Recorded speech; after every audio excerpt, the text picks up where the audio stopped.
안녕하세요. 30대 초반에 신혼 7개월을 향해 가던 중이었던 여자입니다.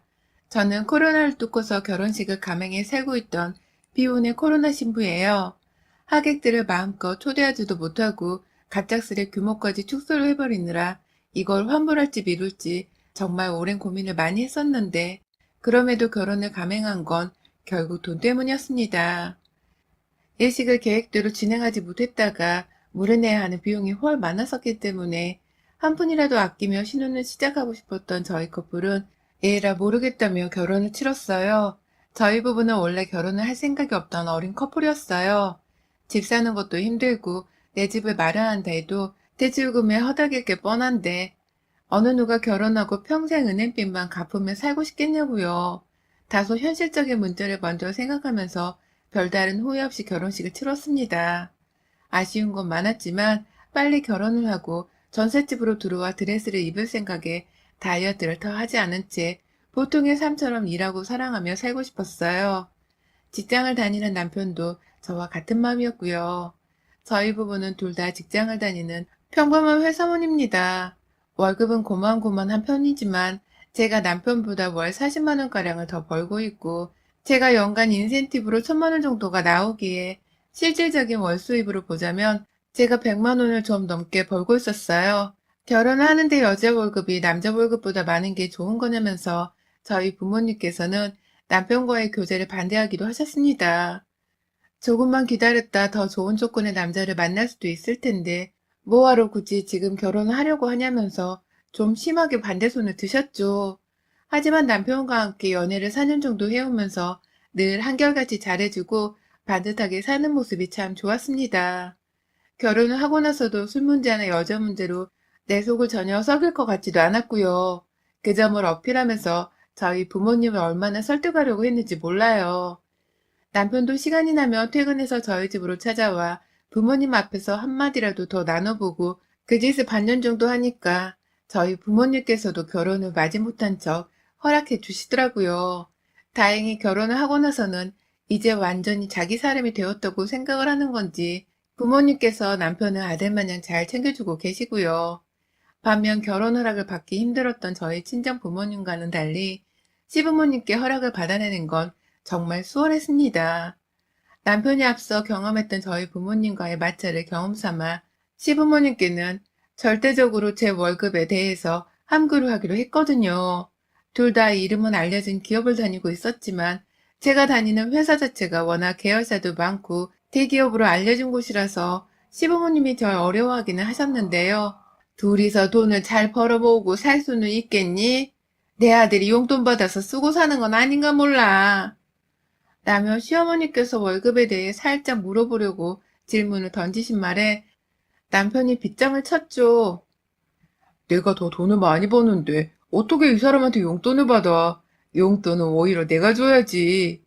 라면서 말이죠. 그러자 내심 시어머니께서도 안심이 되었는지 우리 아들이 다니는 회사가 조금 더 월급을 많이 주나 보지? 너도 우리 아들 회사로 옮겨야 하는 거 아니야? 회사가 유명하면 뭐해? 월급을 잘 안 주는데. 라면서 맞받아 치셨죠. 이게 자신의 아들과 저를 비교하려고 비꼬으며 하는 말인 줄도 모른 채 저는 그저 돈 문제로 결혼 반대를 안 하는 게 어디냐면서 좋아라 했습니다. 시어머니가 회사에서 무슨 일을 하는지, 얼마나 정년이 보장되는지에 대해서 사사건건 정말 많이 물어보셨는데요. 혹여나 결혼할 때에 제약이 생길까봐 최대한 좋은 쪽으로 설명해 드리면서 앞으로 결혼을 하고 난 후 우리 두 사람이 착실하게 직장 생활을 하며 살 거라는 걸 분명하게 밝혀드렸죠. 그 점에 대해서는 시부모님 두 분 모두 당연한 소리라면서 고개를 끄덕거리셨고요. 결혼을 하고 난 후에는 남편과 함께 둘이서 제법 신혼다운 신혼을 잘 보냈습니다. 어차피 전셋집이라서 또 이사를 가야 할 테니 집 꾸미는 것에 그리 욕심을 내지는 않았어요. 집을 꾸밀 일이 있더라도 결혼 사진을 벽에 걸어두거나 저희 부부가 좋아하는 영화를 잘 보기 위해서 미니빔 프로젝터 하나를 사서 예쁜 테이블 위에 둔 것이 전부였죠. 최대한 코로나를 핑계 삼아 저희 부부끼리 둘만 있어 즐길 수 있는 실내 활동을 하며 살아보고자 했습니다. 결혼을 하면서 돈을 많이 쓰기도 했고 2년 후 새로운 전셋집을 알아볼 때에 쓸 돈을 위해서 저축을 열심히 하기로 한 것이었죠. 나름 부부끼리 경제관념도 비슷했고 앞으로의 꿈도 비슷했기 때문에 큰 마찰 없이 현재에만 충실히 살면서 지내면 아무 문제라고 할 것이 없어 보였습니다. 하지만 결혼하고 2달도 채 지나지 않아서 제가 시달리게 되었어요. 저희 시어머니한테 말입니다. 저한테는 시집살이라는 게 없을 줄 알았어요. 시어머니가 아들을 좀 귀하게 여기고 제 앞에서도 엉덩이를 두드리고 머리를 쓰다듬는 등 아기 다루듯이 대하는 걸 좀 당황스럽게 보긴 했지만 그 정도는 모자 관계에서 충분히 있을 수 있는 일이라 생각했습니다. 저도 남동생이 있는데 저희 엄마가 남동생을 귀엽다고 잘 쓰다듬고는 그걸 자식을 향한 사랑이라고 표현하며 사셨으니까요. 하지만 가끔 불편하다고 여겨지는 점이 있었습니다. 시어머니께서 유독 저를 통해서가 아닌 남편을 통해서 전화를 해놓고서는 저희 집을 찾아오시는 것이었죠. 엄연히 저와 남편이 함께 돈을 반방 지불해서 구한 전셋집이었기 때문에 우리 명의가 아니더라도 우리 2사람의 공동지분으로 거주 중인 집이었습니다. 함께 사는 배우자가 있는 결혼한 자식인데도 불구하고 저희 시어머니께서는 저에게 한 번도 물어보지를 않으신 채 그냥 남편한테만 쪼르륵 연락을 하셨다가 저희 집을 찾아오시더라고요. 참 불쾌하게도 말이죠. 퇴근하고 집에 와보니 시어머니가 계셨고 그때만 하더라도 저는 그리 불편한 것이 없었습니다. 오히려 오시면서 저희 2사람 먹으라고 몇 가지 마른 반찬들을 가져오셨길래 감사하다면서 넙죽 받으며 인사를 드렸죠.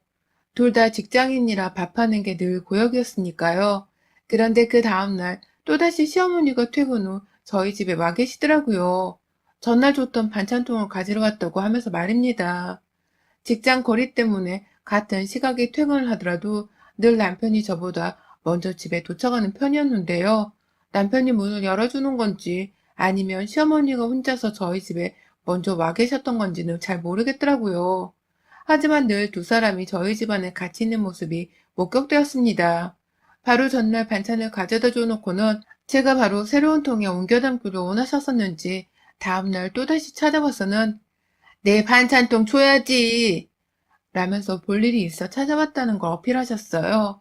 그리고는 또 며칠 후 새로운 반찬거리를 가져와서는 저희 집에 놓고 가시더니만 그 다음날 또다시 반찬통을 가지러 왔다며 저희 집에 와 계셨죠. 그쯤 되니 저도 한마디 해야겠더라고요. 퇴근 후 제대로 쉬지도 못하고 이게 뭐냐면서 제 아무리 오실 때마다 반찬을 가져오신다 하더라도 너무 자주 오시는 건 나도 못 봐주겠다며 남편에게 저를 존중해달라고 큰 소리를 냈습니다. 그렇게 엄마를 자주 보고 살 거면 그냥 도로 집으로 들어가라면서 나도 우리 엄마 얼굴 보고 살고 싶다며 급기야 신혼 초에 헤어지자는 소리만 안 했을 뿐 별거 하잔 말을 뱉어냈어요. 그제서야 남편도 자기가 좀 지나쳤다는 걸 알고는 있었는지 엄마가 자꾸 집에 먼저 와 계시더라고 라면서 미안하다 사과를 하더라고요. 그때 처음 알았습니다. 시어머니께서 남편이 열어주는 문을 통해 우리 집에 들어오신 게 아니라 혼자서 비밀번호를 누르고서 아무도 없는 저희 집 안에 들어와 계셨다는 것을 말입니다. 너무 기가 막혀서 남편에게 바로 역정을 쏟아냈어요. 나는 우리 엄마한테 우리 집 비밀번호도 안 가르쳐 줬는데 너는 가르쳐 준 거니? 여기 너네 집 아니고 우리 집이야. 나도 이 집 구할 때 정확히 돈의 반을 냈다고. 그런 건 나한테 미리 물어보고 상의를 했어야 하는 거 아니야? 라고 말이죠. 그러자 남편은 나도 알지. 나도 안 가르쳐 줬어. 근데 엄마가 혼자서 비밀번호를 추측하고 열었더라고. 우리 결혼기념일 말이야. 라면서 자신도 어쩔 수 없었다고 머리를 쥐어 싸매더군요. 그 순간 저는 정말 온몸에 닭살이 쫙 돌았습니다. 그러니까 남편의 말대로라면 시어머니가 저희 집 비밀번호인 저희 부부의 결혼기념일을 추측하고서 혼자 문을 따고 들어왔다는 소리잖아요. 내일 모레 환갑이신 분께서 그런 치밀함까지 내세워서는 아들 부분의 집안에 들어왔다고 생각하니 난감하고 무서웠습니다. 너무 기분이 더러웠던 나머지 그 소리를 듣자마자 바로 저는 우리 집 현관 비밀번호를 변경했습니다. 제가 어릴 적부터 사용하던 비밀번호를 입력했기 때문에 시어머니가 절대로 추측조차 할 수 없는 번호였어요. 남편도 그 자리에서 절대로 자기 엄마한테 비밀번호를 공유하지 않을 거라면서 제게 약속을 해줬고요. 그리고 실제로 그 후로는 몇 주 정도 시어머니께서 저희 집에 오질 않으셨습니다. 혹 우리 집에 멋대로 또 보셨다가 비밀번호가 변경되어 있는 걸 알고서는 빈정이 상해서 집으로 돌아가신 게 아닐까 싶더군요. 그렇게 생각을 하니 시어머니가 더욱 괘씸했어요. 하지 말아야 할 일인 줄 알면서 멋대로 우리 집에 들락날락 거리다가 이제서야 발길을 끊었다 생각하니 열불이 터졌죠. 혹여나 우리 집에 와서 내 살림들을 뒤져보며 내가 며느리 짓을 잘하고 있나 확인하셨던 게 아닌가 싶어서 생각하면 할수록 분한 마음이 컸습니다. 하지만 저도 차마 예상하지 못했던 더 큰 문제는 따로 있었습니다. 절대로 감히 상상도 못했던 일이었기에 저는 극도의 공포심까지 느끼면서 당장 이사를 가야 하나 말아야 하나를 고민하기까지 했어요. 시어머니가 우리 집으로 발길을 끊고 나신 후 저는 드디어 다시 신혼을 되찾은 것 같다면서 좋아라 했습니다. 남편도 내심 퇴근 후에 자기 엄마가 아닌 저하고 단둘이 있을 수 있게 된 것을 반가워하는 눈치였고요. 남편은 퇴근을 먼저 하고서는 꼭 저 대신 혼자서 집안 살림도 맡아서 해주었고요. 시어머니의 잦은 방문으로 인해 그동안 저에게 미안한 마음이 컸었는지 퇴근을 하고 와보면 집이 아주 그냥 삐까번쩍할 정도로 깔끔하게 잘 정돈이 되어 있고는 했습니다. 평소 남편이 자잘한 간식 같은 건 제게 잘 만들어주던 편이었는데 이번에는 혼자서 인터넷을 보고는 반찬 같은 것도 만들어 놓더라고요.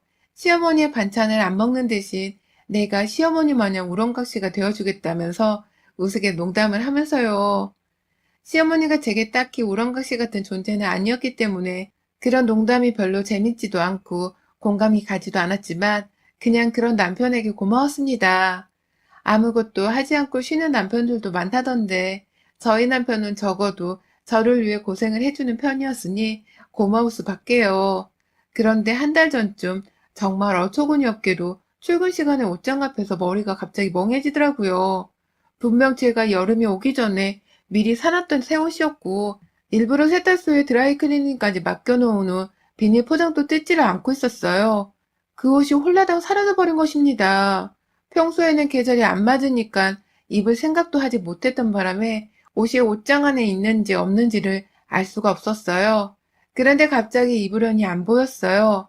남편에게 손댔냐고 물어봐도 남편은 전혀 모르는 눈치였고 주말까지도 퇴근하면 저랑 24시간을 붙어있는 사람이었기 때문에 남편은 전혀 의심을 가지 않았습니다. 혹여나 집에 도둑이라도 들었던 건가 싶은 마음에 이윽고 옷장을 샅샅이 뒤져보며 다른 옷들까지 살펴봤는데요. 급기야 사라진 치마가 하나 더 있더라고요. 정장 치마라서 상의랑 하의가 세트인 옷인데 보란듯이 누군가가 하의만 가져가 버렸어요. 이쯤 되니 불현듯 한 사람이 머릿속을 스쳤습니다. 저희 시어머니 말입니다. 하지만 의심할 정황이 없었어요.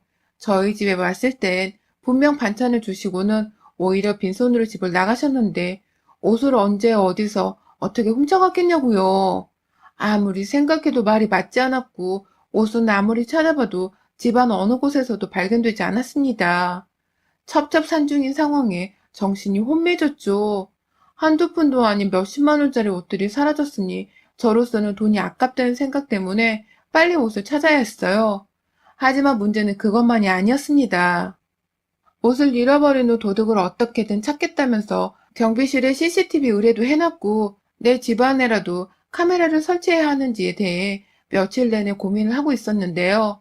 퇴근하고 집에 와보니 냉장고 안에 새로운 락앤락통들이 가득 들어가 있는 게 아니겠어요? 제 살림이 아닌 바로 시어머니의 살림용기들로 말입니다. 이게 도대체 무슨 일인가 싶어서 남편에게 물어봤더니만 남편이 실토하더라고요. 하도 엄마가 집안일을 청소해주겠다고 하고 음식도 주겠다고 하셔서 그래서 정말 잠깐 들려서 청소만 해주고 가시라고 비밀번호를 알려드렸는데 이번에 통을 바꿔놓는 걸 깜빡했나 봐. 자기가 싫어할 것 같아서 그가 내가 했다고 거짓말을 하긴 했는데 아, 어떡하지? 미안해 자기야. 내가 당신을 속이려고 한 건 아니었는데. 라면서 말이죠. 그러니까 남편의 말은 그간 저 몰래 시어머니께 바뀐 비밀번호를 알려주고서는 계속해서 시어머니를 집안에 들였더라고요. 그러니까 남편의 말만 따라서 제 옷을 멋대로 허락도 없이 가져간 사람은 분명 시어머니가 맞다는 것이 밝혀졌죠. 씩씩거리면서 당장 시어머니께 연락을 했습니다. 내 옷을 가져갔냐고. 왜 멋대로 가져가냐면서 저도 모르게 목소리가 흥분해서는 높아졌는데요. 시어머니가 그러시더라고요. 아유, 그것 좀 며칠 입었다고 되게 생색이네. 내가 가져다 놓으라고 말할 테니까 그만 생색내라 며느라. 라고 말입니다. 남의 옷을 멋대로 가져가 놓고서는 그걸 자기 딸한테 보란 듯이 입혔던 모양인데 미안하단 말은 끝내 하질 않더라고요. 옆에서 남편은 혼자 안절부절 못하고 서 있는데 괜히 남편까지 찌질하고 없는 사람 같아 보여 오만정이 다 떨어지더라고요. 이래서 집안을 보고 결혼을 해야 하는 건가 싶었습니다. 시어머니 같은 사람이 내 시댁이라 생각을 하니 머릿속이 깜깜해졌어요. 그리고 바로 다음날도 아닌 며칠 후 시어머니가 혼자 찾아왔더라고요. 멋대로 가져갔던 제 옷들까지 싹 다 들고 와서는 찾아와 건네줬습니다. 분명 드라이클리닝에 맡겨놓은 새것 같은 옷이었는데 세탁소 비닐은 이미 진작에 뜯겨져 있었고 시어머니는 사과 한마디 없이 그걸 그냥 가져다 주면서 에휴, 며느리 옷 좀 입어보려다가 욕만 처먹을 뻔했네. 신우이한테 그 정도 옷도 못 빌려주냐? 라면서 오히려 화가 나 있던 저를 보며 가소롭다는 듯이 비웃었어요. 그 바람에 남편도 저보기가 미안했던지 왜 남의 옷을 마음대로 가져가 놓고서는 오히려 생색이야. 엄마 이거 도둑질이야 도둑질. 라며 닥달을 했고요. 도둑질이라는 말에 시어머니는 아주 질색팔색을 하면서 어디 네 엄마를 도둑년으로 몰고 있는 거야. 내가 너를 그렇게 키웠니? 어디 여자한테 빠져도 단단히 빠져서는 네 부모를 욕먹일 생각을 해? 라고 오히려 큰 소리를 내시더군요.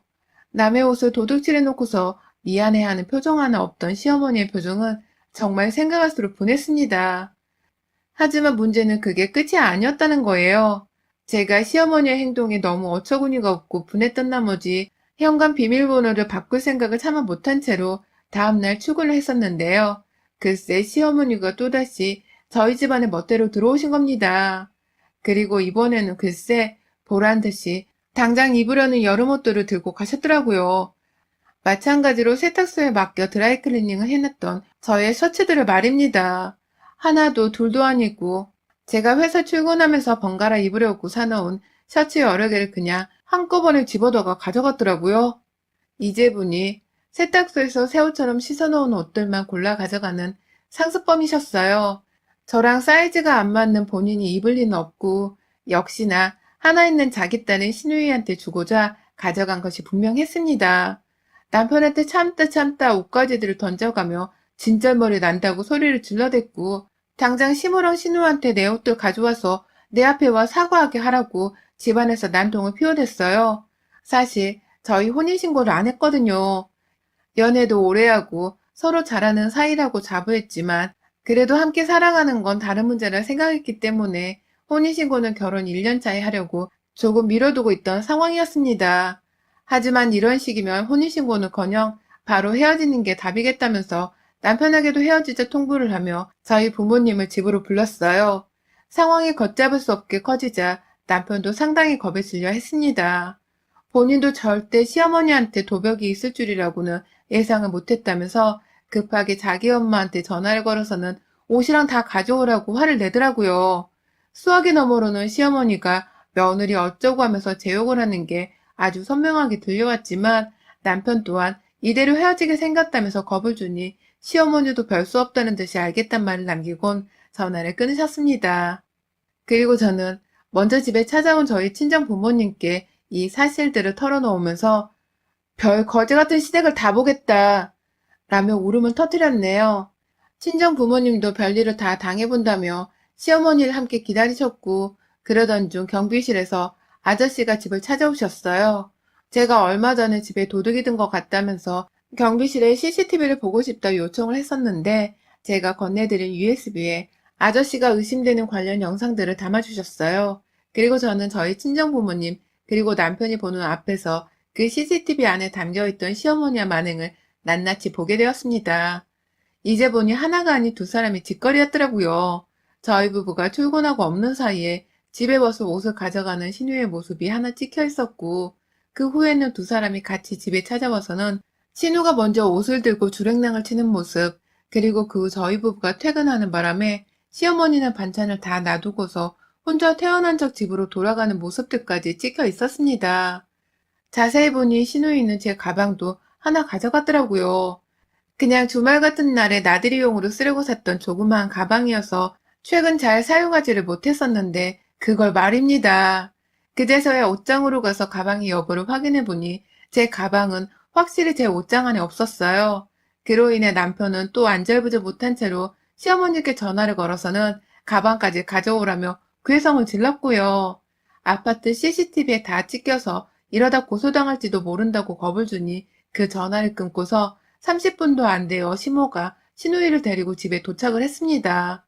저희 집에 오지 않으려고 내내 자기 집에서 버티고 있다가 남편의 입에서 카메라에 찍혔다는 말이 나오자마자 겁이 나서는 택시를 타고 뛰어왔더라고요. 그리고 집에 들어온 시누이와 시모의 손에는 제 가방과 옷들, 그리고 급기야 저는 미처 몰랐던 저의 귀걸이 2개까지도 들려 있었습니다. 시모랑 시누이는 끝까지 자존심을 챙기고 싶었던지 저희 부모님까지 와 있는 집안 꼬라지를 보자마자 이게 도대체 무슨 큰일이라고? 부모님까지 모시고 와서 이사나를 만드나 그래. 가족들끼리 서로 옷도 좀 빌려주고 할 수도 있는 거지. 이걸 그대로 쪼르르 친정에다가 일러바쳐서 남편을 곤란하게 만드냐? 출가회인이 벌써부터 이렇게 친정에 기대서 살면 나도 이 결혼은 반대야. 라고 말씀을 하시더라고요. 그 바람에 남편은 정말 넘지 말아야 할 선을 넘었다 생각이 되었는지 엄마 제발 그만해. 엄마 진짜 이러다 신고당해. 라며 자제하라고 입을 틀어막으려 했지만 옆에서 그 엄마의 그 딸이라는 걸 보여주겠다는 듯이 오빠는 가만히 있어. 그냥 빌려간 거 가지고 무슨 신고. 라며 코웃음 치는 신우의 모습에 제가 더 이상 참을 수가 없었습니다. 아버지는 그 자리에서 바로 경찰에 신고를 했어요. 우리가 카메라에 절도하는 시모와 신우의 모습까지 다 가지고 있었기에 신고뿐만 아니라 절도죄로 형사고소도 가능한 상황이었기에 망설일 필요가 없었습니다. 저는 절대로 시모 신우랑은 합의가 절대 없을 거라는 말과 함께 그 자리에서 남편의 얼굴에 주먹을 가격해버렸습니다. 시어머니는 지 아들이 며느리 주먹에 얼굴을 맞고 코피를 터뜨리자 비명을 질렀는데요. 당장이라도 저를 똑같이 한 대 때리려는 듯이 달려드는 시어머니의 손은 금방 저희 남편의 손에 잡혔고 그 길로 코피를 흘리는 남편의 손에 질질 끌려 나가셨어요. 옆에서 저희 시누이는 제 손에 피 흘리는 자기 오빠의 모습에 충격을 받았는지 겁먹고 가만히 서 있다가 너도 한 대 때려줘? 나한테 뒤져보고 나갈래? 아님 네 손으로 나갈래? 라며 주먹을 치켜 세우니 제 발로 제 집을 뛰쳐나갔습니다. 그리고 저희 부모님은 무조건 고소를 끝내고 위자료까지 받아내라며 시모와 시누이까지 모두 다 절도죄로 형사고발을 했고 사실 혼인관계에 파탄 책임을 물어 두 사람 모두에게 정신적인 위자료 청구까지 하려고 했지만 저희 부모님께 무릎까지 꿇어서는 사죄를 하는 남편의 모습에 그것만큼은 용서하고 봐주기로 했습니다. 남편은 참 좋은 사람이었지만 저 몰래 자기 엄마한테 집 비밀번호를 알려준 것만으로도 실망스러웠었고 또 남편과 결혼을 하게 되면 그놈의 시어머니랑 시누랑은 영영 떨어지지 못한 채 살아야 한다는 게 너무 정떨어져서 후회 없이 갈라서기로 했네요. 절도죄는 형식적으로 진행했지만 물건들을 모두 되찾았기 때문에 두 사람에게는 합의금을 받아내며 끝이 났고요. 남편과는 전세자금을 당장 뺄 수가 없어서 재산 분할이 도로 힘들었었는데 저에게 미안했는지 자기가 대출까지 받아서는 제게 위자료를 500만 원을 더해 전세자금 반을 돌려주더라고요. 그렇게 저는 금전적인 손해는 없이 정신적인 손해만 가득 껴안은 채 남편과 이별을 택했습니다. 남들이 보면 동거하다 헤어진 줄 알 만큼 너무나 짧은 시간 동안 참 별일이 다 있었던 결혼 생활이었네요. 비혼의 코로나 신부에서 이제는 비혼의 동거녀가 된 기분입니다. 그래도 언제든지 내 물건에 손을 댈 수 있었던 도벽 있는 시모와 시누이로부터 멀어진 지금이 저는 결혼해서 살던 때보다 훨 마음이 편안합니다. 여러분의 생각은 댓글로 남겨주세요. 오늘도 시청해주셔서 정말 감사합니다.